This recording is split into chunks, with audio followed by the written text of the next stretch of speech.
દિલ્હીમાં વડાપ્રધાન મોદીએ મંત્રી પરિષદની બેઠક યોજી હતી। આ બેઠકમાં પીએમએ તેમના પ્રધાનોને બે મોટા સંદેશ આપ્યા છે। પીએમ મોદીએ એનડીએના મંત્રીઓને ઉદયનિધિ સ્ટાલિન દ્વારા કરવામાં આવેલ ટિપ્પણીનો તથ્ય સાથે યોગ્ય જવાબ આપવા જણાવ્યું છે। આ સાથે જ વડાપ્રધાને મંત્રીઓને ભારત વિરુદ્ધ ઇન્ડિયા મુદ્દે ટિપ્પણી ન કરવાની સલાહ આપી છે। એટલે કે જે વ્યક્તિએ અધિકૃત કરવામાં આવ્યા છે તેઓ જ આ વિશે ચર્ચામાં ભાગ લે। વડાપ્રધાને તમામ મંત્રીઓને G20ની બેઠક દરમિયાન દિલ્હીમાં હાજર રહેવાનો આદેશ આપ્યો। જે મંત્રીઓ વિદેશ મહેમાનોને મળશે તેમને દેશની સંસ્કૃતિ, ખાનપાન અને પાયાની જાણકારી મેળવી લેવાની સૂચના પણ આપવામાં આવી છે। ઉદયનિધિએ સનાતન ધર્મ પર આપેલા નિવેદનને ભાજપ મોટો મુદ્દો બનાવવાના મૂડમાં છે।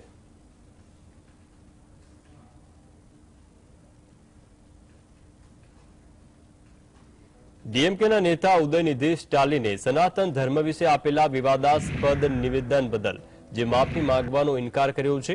આ પછી તેમણે કહ્યું છે કે નવી સંસદ ભવનના બિલ્ડિંગના ઉદ્ઘાટન કાર્યક્રમમાં રાષ્ટ્રપતિ દ્રૌપદી મુર્મુને આમંત્રણ પાઠવવામાં આવ્યું નહોતું।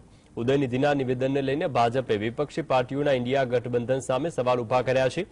ભાજપે આ અંગે વિપક્ષી ઇન્ડિયા ગઠબંધન પાસે માફી માંગવાની માંગ કરી છે। જો કે ઇન્ડિયા ગઠબંધને ઉદયનિધિ સ્ટાલિનના નિવેદનને તેમનો અંગત અભિપ્રાય ગણાવ્યો। કેટલાક પક્ષો તેમના નિવેદનને સમર્થન આપી રહ્યા છે તો કેટલાક ઉદયનિધિને સંયમ રાખવાની સલાહ આપે છે। Best example, the Honorable President Draupadi Murmu madam, she was not invited for the opening of the parliament. Right. That is the best current example. Thank you. No question of apology. Somebody is apologizing to me? They demanded your apology. No, sorry. I can.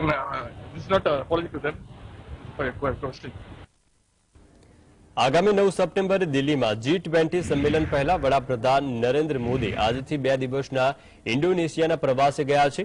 ઇન્ડોનેશિયાના રાષ્ટ્રપતિ Joko વિડોડોના આમંત્રણને લઈને તેઓ 20માં ASEAN Bharat શિખર સંમેલનમાં સામેલ થશે। વડાપ્રધાન નરેન્દ્ર મોદી આસિયાનના વર્તમાન અધ્યક્ષ સ્વરૂપે ઇન્ડોનેશિયાના તરફથી આયોજિત 18મા પૂર્વ એશિયાઈ શિખર સંમેલનમાં ભાગ લેવાના છે। વિદેશ મંત્રાલયના મતે આસિયાન ભારત શિખર સંમેલનમાં ભારત આસિયાન સંબંધોની પ્રગતિની સમીક્ષા સાથે સહયોગથી માંડીને ભવિષ્યની દિશા નક્કી કરશે। ઇન્ડોનેશિયા G20 દેશોના ટ્રોયકાથી ભાગ છે। G20માં ટ્રોયકા એટલે કે 3 દેશો હોય છે જેઓ G20ની વર્તમાન, ભવિષ્યની અને ભૂતકાળમાં યજમાની કરી હોય। ઇન્ડોનેશિયા પાસે ગત વર્ષે G20 સમૂહનું અધ્યક્ષ પદ હતું।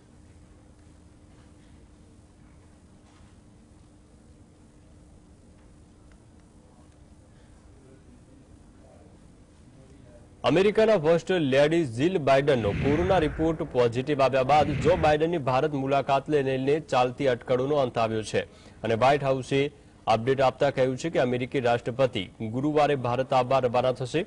અમેરિકાના રાષ્ટ્રીય સુરક્ષા સલાહકાર જેક સુલિવાને કહ્યું છે કે ગુરુવારે રાષ્ટ્રપતિ G20 નેતાઓના શિખર સંમેલનમાં ભાગ લેવા માટે દિલ્હી જવા રવાના થવાના છે। શુક્રવારે જો બાઇડન અને વડાપ્રધાન નરેન્દ્ર મોદી વચ્ચે દ્વિપક્ષીય બેઠક યોજાશે।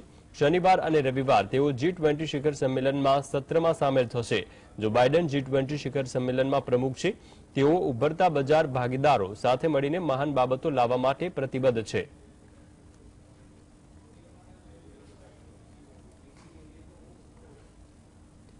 ચીનના પ્રમુખ શી જિનપિંગ ભારતમાં યોજાનારી G20 શિખર પરિષદમાં હાજર રહેવાના નથી।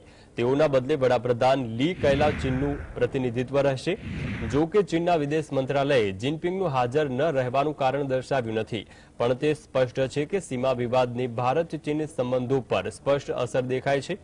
અમેરિકાના પ્રમુખ જો બાઇડને પણ શી જિનપિંગ ભારત ન આવવાની નિરાશા દર્શાવી છે। સામાન્ય રીતે ચીન દર વર્ષે પોતાના સ્ટેન્ડર્ડ મેપ પ્રસિદ્ધ કરે છે, પરંતુ આ પ્રથમ વખત બન્યું છે કે ભારતે તે સામે વિરોધ કર્યો છે।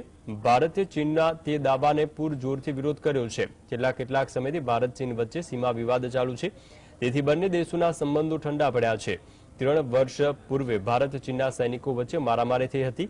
તેઓ ભારતના 20 જવાનો શહીદ થયા હતા અને તેમાંથી 3 ગણા ચીનના સૈનિકો મૃત્યુ પામ્યા હતા। તે બાદ બંને પક્ષોએ લદ્દાખ અને અરુણાચલ પ્રદેશ અને ડોકલામમાં વધુને વધુ સૈન્ય બળ તૈનાત કર્યું છે।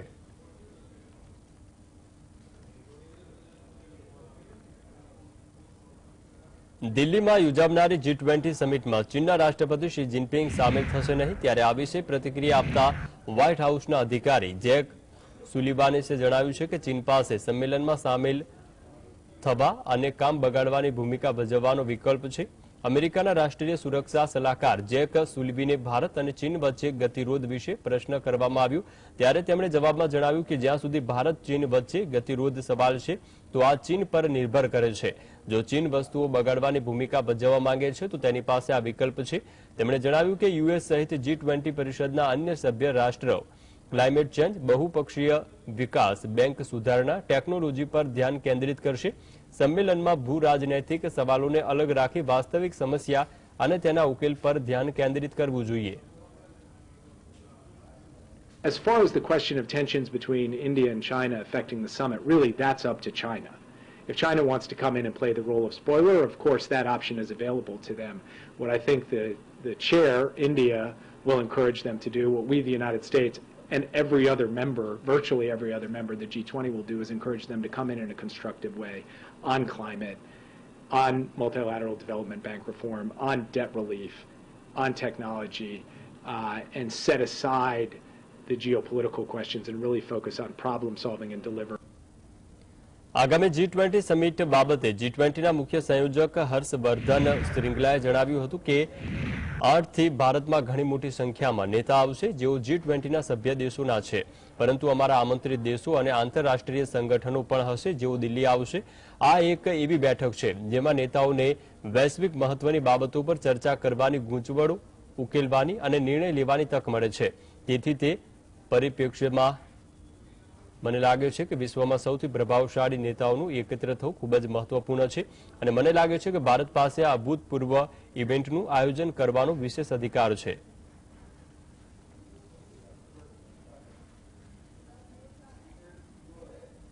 દિલ્હીમાં G20 સમિટને માત્ર ગણતરીના દિવસો જ બાકી છે ત્યારે તેને લઈને તમામ તૈયારીઓ કરવામાં આવી રહી છે. દિલ્હી પોલીસે સુરક્ષા વ્યવસ્થાને પગલે નાગરિકો માટે માર્ગદર્શિકા જાહેર કરી છે. દિલ્હી ટ્રાફિક પોલીસના સ્પેશિયલ કમિશનર SS યાદવે જણાવ્યું હતું કે અમે નાગરિકોને બેઠકમાં સમયગાળા દરમિયાન ઇન્ડિયા ગેટ અને કર્તવ્ય પથ પાસે ચાલવા અને સાયકલિંગ ન કરવાની સલાહ આપીએ છીએ. મેગા સમિટના દિવસો દરમિયાન બસ અને મેટ્રો સેવા પર આંશિક પ્રતિબંધ મૂકવામાં આવ્યો છે. માત્ર નવી દિલ્હી અને NDMCના ક્ષેત્ર નિયંત્રિત ઝોન હેઠળ આવે છે. આ સાથે જ વરિષ્ઠ પોલીસ અધિકારીએ મેપ માય ઇન્ડિયાના એપ ડાઉનલોડ કરી वैकल्पिक रूट विषय जानकारी मेळववा लोगों ने अपील करी हती. और इस सम्मेलन की मेजबानी के लिए जो रिहर्सल्स हो रही हैं, जो भी इंतजाम होता है और उसमें जो बाकी जो दिल्ली पुलिस के विभिन्न अंग हैं जो बहुत ही व्यापक तौर से रिहर्सल्स में लगे हुए हैं, तो ये असुविधा है तो इसके लिए हम खेद है, लेकिन हम सहयोग की भी अपेक्षा करते हैं. चूंकि ड्रिल्स और रिहर्सल्स होंगी तो इंतजाम बहुत अच्छा होगा. देखिए 8, 9, 10 की जो मैंने बात कही, आप मैप माई इंडिया की मैपल ऐप है, आप उसको डाउनलोड कीजिए. स्वदेशी ऐप है, भारत की ऐप है, आप उसको डाउनलोड कीजिए. उसमें आपको जो है नई दिल्ली नियंत्रण क्षेत्र में जो भी रिस्ट्रिक्शंस है उसको बाईपास करके आपको जो भी ऑल्टरनेटिव करेक्ट रूट्स हैं, अगर आप अपनी कार से जाना चाहते. દિલ્હીમાં G20 સમિટ યોજાવાની છે ત્યારે કેજરીવાલ સરકારે સમગ્ર રાજધાનીમાં 8, 9 અને 10મી સપ્ટેમ્બરના રોજ તમામ શાળા, કોલેજ અને કચેરી બંધ રાખવાનો આદેશ કર્યો છે. દિલ્હી સરકારના શિક્ષણ મંત્રી આતિશી માલ્યનાએ આ અંગે સત્તાવાર જાહેરાત કરી છે. આતિશી માલ્યનાએ જણાવ્યું છે કે 8મી થી 10મી સપ્ટેમ્બર દરમિયાન ઘણા પ્રતિબંધો લાગવામાં આવ્યા છે. તેથી સમગ્ર દિલ્હીમાં તમામ કાર્યાલયો બંધ રાખવાનો આદેશ કરાયો છે. દિલ્હી વિદેશી મહેમાનોનું સ્વાગત કરવા માટે તૈયાર છે.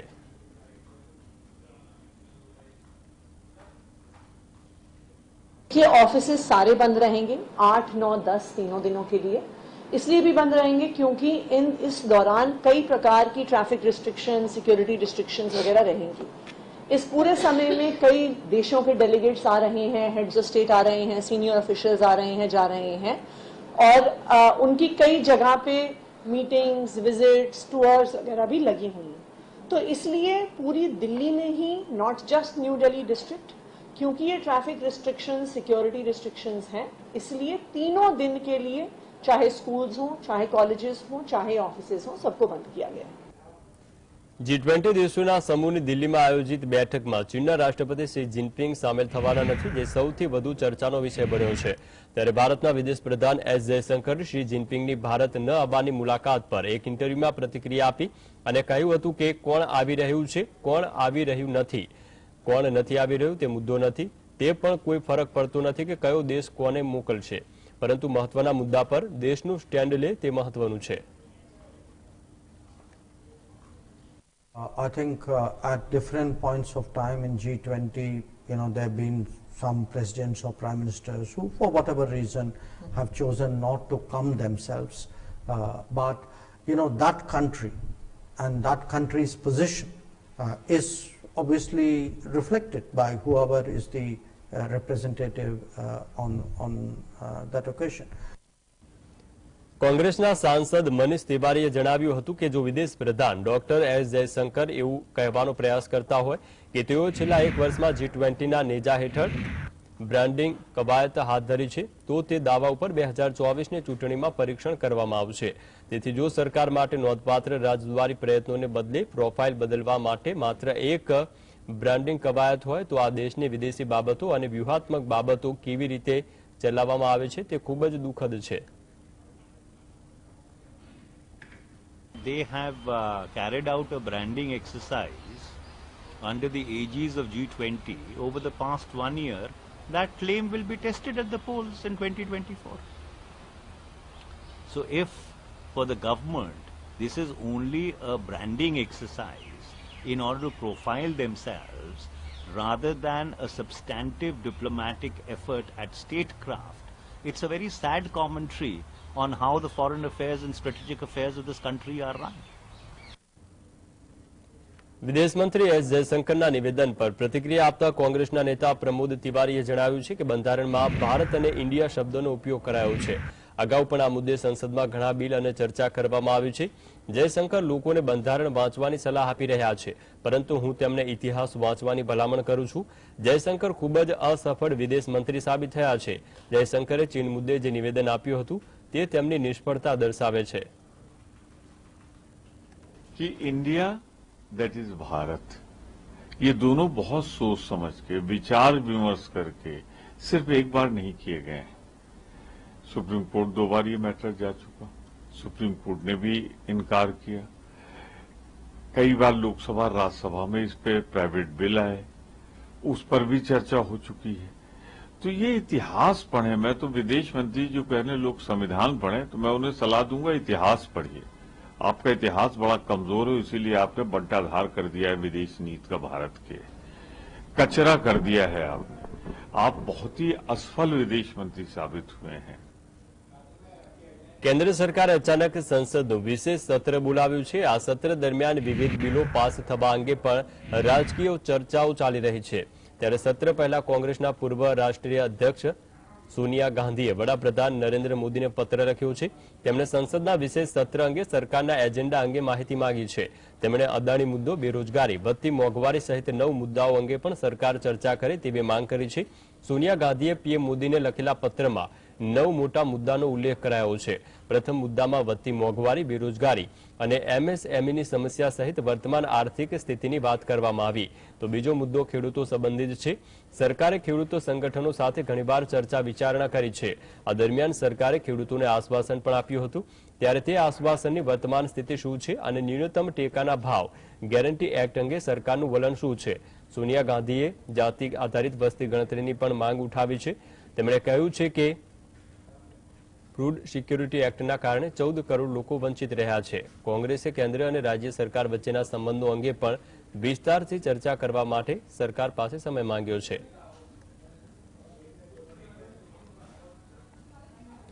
છત્તીસગઢના મુખ્યમંત્રી ભૂપેશ બઘેલે જણાવ્યું છે કે અત્યાર સુધી અમે પ્રેસિડેન્ટ ઓફ ઇન્ડિયા તરફથી આમંત્રણ પત્ર મળતું હતું, પરંતુ આ વખતે પ્રેસિડેન્ટ ઓફ ભારત તરફથી નિમંત્રણ મળ્યું છે. ઇન્ડિયા શબ્દથી આટલી તકલીફ કેમ છે? બંધારણમાં પણ ઇન્ડિયા અથવા ભારત શબ્દનો ઉપયોગ કરાયો છે. પ્રદેશના મુખ્યમંત્રીએ કહ્યું છે કે દેશને ભારત, ઇન્ડિયા અને ભારત વર્ષ સહિતના નામથી ઓળખવામાં આવતો હતો. વિપક્ષી ઇન્ડિયા ગઠબંધન બન્યું એટલે તેમને ઇન્ડિયા શબ્દથી નફરત થઈ ગઈ.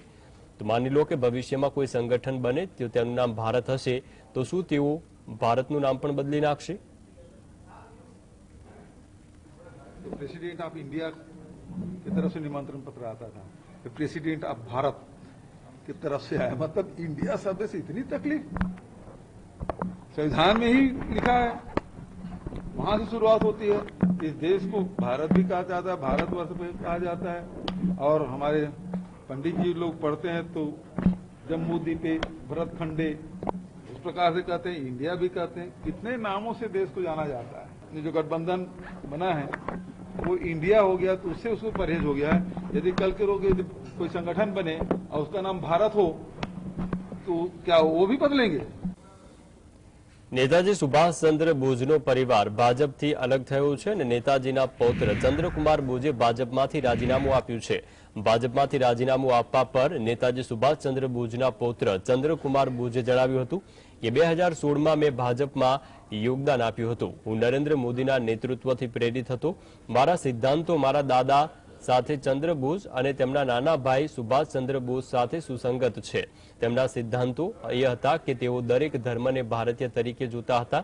તેઓ વિભાજન અને સાંપ્રદાયિક રાજનીતિ સામે લડ્યા હતા। મેં બંગાળની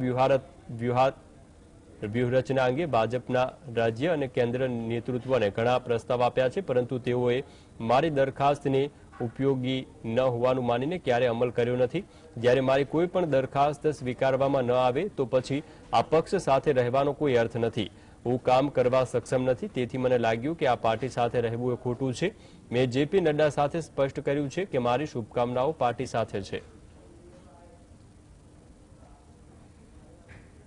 રાષ્ટ્રપતિ ભવનમાં G20 સમિટના ડિનર માટેની આમંત્રણ પત્રિકામાં પ્રેસિડેન્ટ ઓફ ઇન્ડિયાના બદલે પ્રેસિડેન્ટ ઓફ ભારતના નામે મોકલવામાં આવતા રાજકીય વિવાદ શરૂ થયો છે।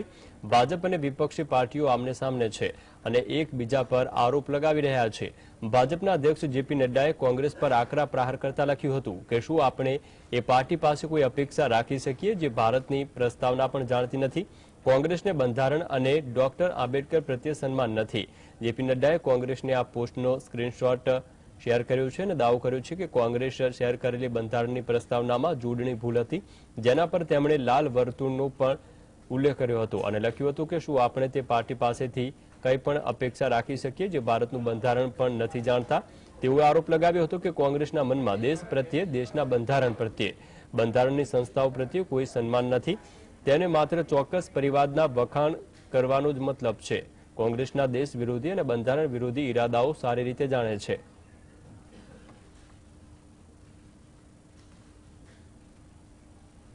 કર્ણાટકના મંત્રી અને કોંગ્રેસના નેતા પ્રિયંક ખડગેએ જણાવ્યું કે દેશને હિન્દીમાં ભારત અને ઇંગ્લિશમાં ઇન્ડિયા કહેવામાં આવે છે।